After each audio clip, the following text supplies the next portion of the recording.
misconception that if you like to meticulously organize your things, keep your hands clean, or plan out your weekend to the last detail, you might have OCD.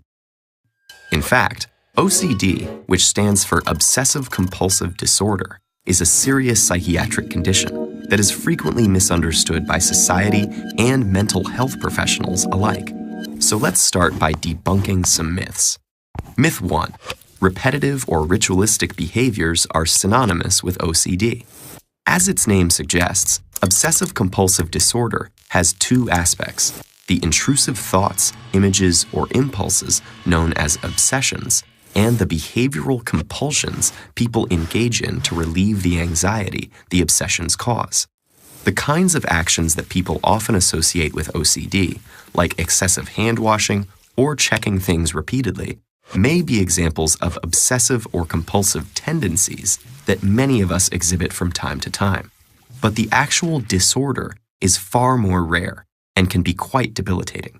People affected have little or no control over their obsessive thoughts and compulsive behaviors, which tend to be time-consuming and interfere with work, school, or social life to the point of causing significant distress.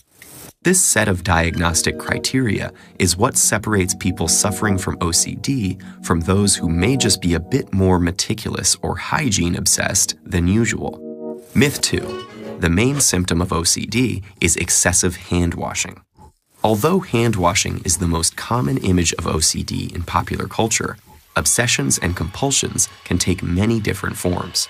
Obsessions can manifest as fears of contamination and illness, worries about harming others, or preoccupations with numbers, patterns, morality, or sexual identity. And compulsions can range from excessive cleaning or double-checking to the fastidious arrangement of objects or walking in predetermined patterns. Myth 3. Individuals with OCD don't understand that they are acting irrationally. Many individuals with OCD actually understand the relationship between their obsessions and compulsions quite well. Being unable to avoid these thoughts and actions, despite being aware of their irrationality, is part of the reason why OCD is so distressing. OCD sufferers report feeling crazy for experiencing anxiety based on irrational thoughts and finding it difficult to control their responses. So what exactly causes OCD? The frustrating answer is, we don't really know. However, we have some important clues. OCD is considered a neurobiological disorder. In other words, research suggests that OCD sufferers' brains are actually hardwired to behave in a certain fashion. Research has implicated 3 regions of the brain, variously involved in social behavior and complex cognitive planning, voluntary movement, and emotional and motivational responses.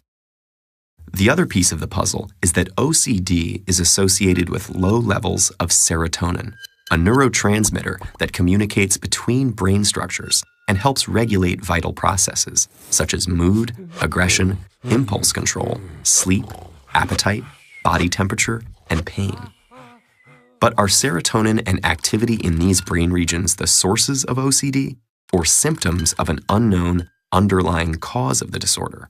We probably won't know until we have a much more intimate understanding of the brain.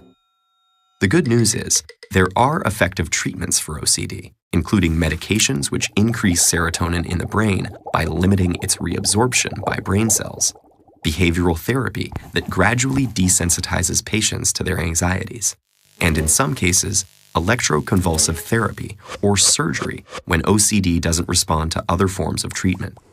Knowing that your own brain is lying to you while not being able to resist its commands can be agonizing. But with knowledge and understanding comes the power to seek help, and future research into the brain may finally provide the answers we're looking for.